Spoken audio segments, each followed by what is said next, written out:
Hi, it's Sandra here from Creating Spain, and I'm here today to talk about embossing pads or ink pads, pigment ink pads basically for embossing.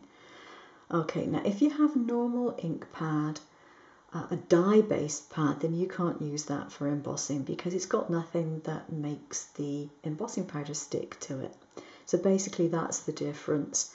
A pigment-based pad provides a dye or an ink which will sit on top of your paper or card, and it stays sticky enough for long enough for you to add the embossing powder.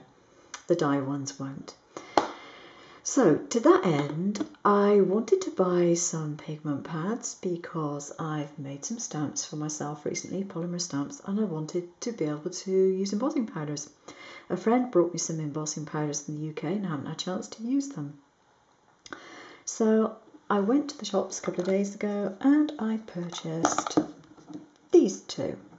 They are by Docrafts or Docrafts, however they pronounce it. And this one is supposed to be metallic gold and this one is the clear one. Well, I got them home and found that both were completely and utterly useless. Dry. Didn't work. Wouldn't work no matter what I did until I actually added my own ingredients to them. I even sat them upside down because theoretically you're supposed to store these upside down so that the ink goes to the top surface. And I tried that for a couple of hours and still no luck. So what did I do? I still wanted to do some things, and so I decided, well, I'm just going to have to make it work myself. So enter tub of glycerine. Now, this is the glycerine I have. It's the only glycerine I found in Spain, and it came from, it wasn't a Carrefour, I think it was the Spanish equivalent of Auchan, and I can never remember what it's called, but anyway, it came from a supermarket. And I decant mine into little bottles like this because it's easier to dispense. These are little eyedropper size, I think they're only something like 5 or 10 mil. But they're great for using for very small quantities of things. And literally, because it's soft plastic, you can squeeze the bottle, dip it into the jar, and then let it draw up the glycerin. So no problem there, nice and easy. So with the clear one, all I did was take the top off, put a load of glycerin on the top, work it in, and let it sit for a while. Problem solved. This one, however, was supposed to be gold, and there was very, very little gold pigment in it. But I did have some acrylic gold paint, an old gold, so I added a load of acrylic paint and some of the glycerin, worked that in, and now it's usable. But what if you can't get your own pads and you still want some? Right, this container here, my pad's not stuck to the bottom. I shall have to rectify that. This pad here I made by using an old cosmetic container. I think it had a set of false eyelashes. No, don't ask me why I had a false eyelashes. Actually, I will tell you. I take Spanish dance classes and we had to do an exhibition type thing in a theatre, and I bought some false lashes. I didn't use them because I couldn't get them to stay on. I'm useless. Okay, so anyway, that's why I had the container. And you put some foam in there and the paint, and again the glycerin. Now the foam that I've got in here is not craft foam. It is actually a piece of a shoe inner sole, a clean one I hasten to add, bought specifically for the purpose. A cheap foam insole, because those are designed to soak up moisture. And if you use craft foam doesn't soak up moisture. The stuff sits on top of it in craft foam.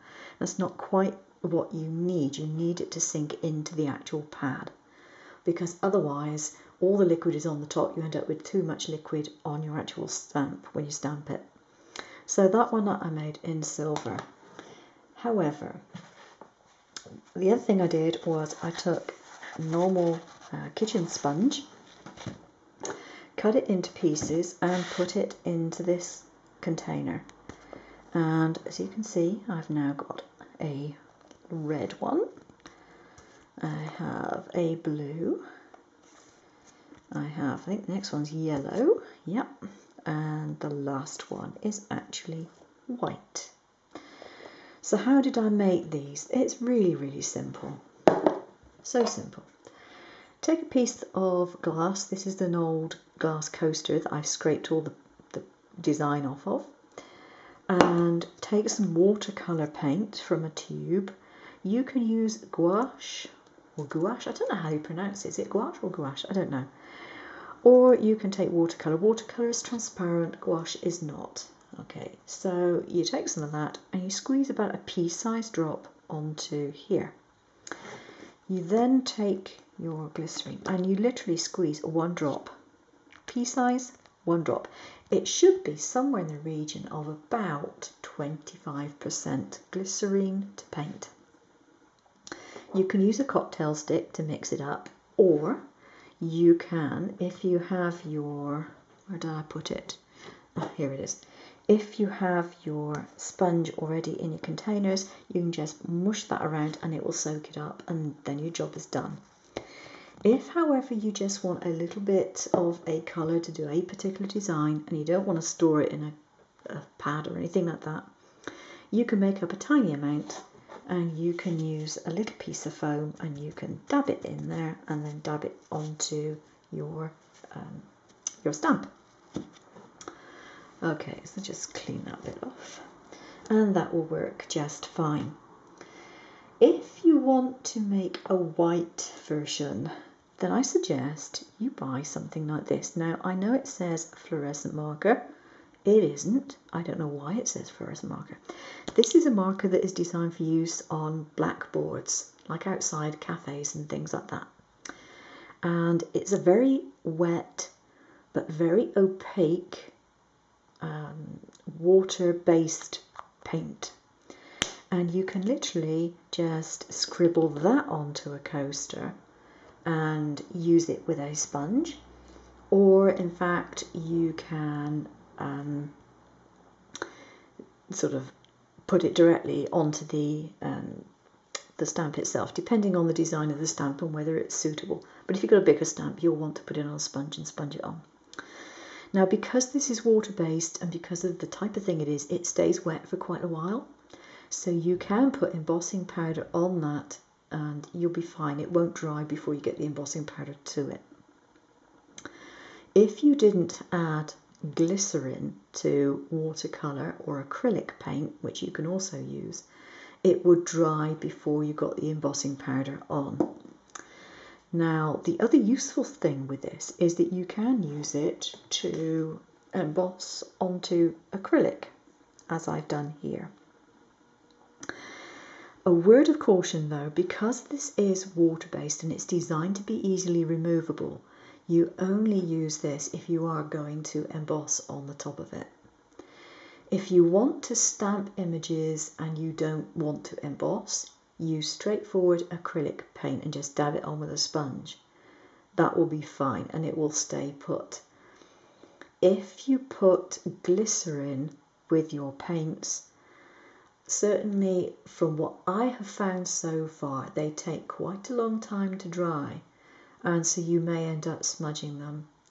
So yes, I would say if you don't want to emboss, don't bother putting the glycerin in. It's as simple as that. That is the main reason for putting the glycerin in, because you want it to stay wet.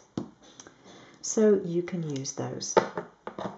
The other thing you can use is a normal water-based, these are washable, super washable in fact, children's felt tips, and you can scribble onto your glass, add one drop of glycerin, use your little piece of sponge and dab that onto your design as well, and that will work just fine. Or you can even use your alcohol markers. This happens to be Touch 5, which is like a poor man's version of Copic. I love them. I think they're fine. They were a lot cheaper than Copics. I've got 80 of them. I think they're absolutely brilliant. I'm very, very pleased with them. And you can get some really good effects. I'll show you some results in a minute or two. And what else? the containers that I keep my embossing powders in. I'll take the lid off very carefully, I don't want it everywhere. Okay, embossing powder. This is the lid, and I think it was Kate Werner Designs that I saw a video and she had her spoons attached to the lid. Oh, that is such a neat idea. So I got these tiny little coffee spoons, they're really sweet. From, if you were in Spain, they come from Domti.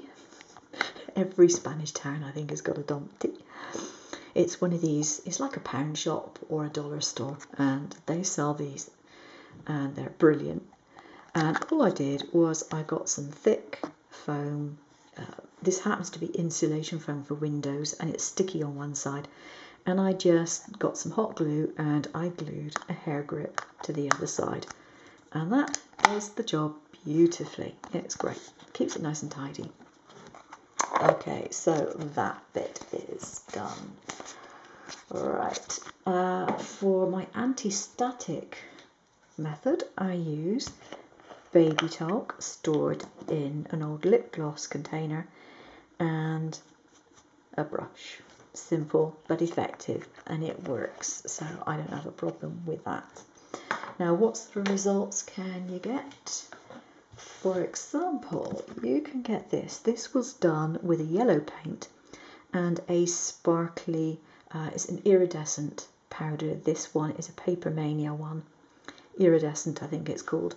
And that gives a really, really pretty effect. And this was one of the pink markers I have, again with a bit of iridescent. This one was a very pale green one. And this was done with, I think, a white one. And that on top of there is the sea foam, again from Paper Mania. It's kind of like an off-white, it's not a proper white. So I think the results of that are pretty good. And I have some more here with other colours that I just stamped. And some of these were done with paint and some were done with markers. Okay, so it works just fine. And there's no reason why, if you're stuck for a particular colour pad or something like that, that you shouldn't be able to do something very similar and very easily. Okay, I hope you found that useful. I've done a blog on the subject which may have more details depending if I have forgotten anything on the video. Thanks very much for watching. Take care.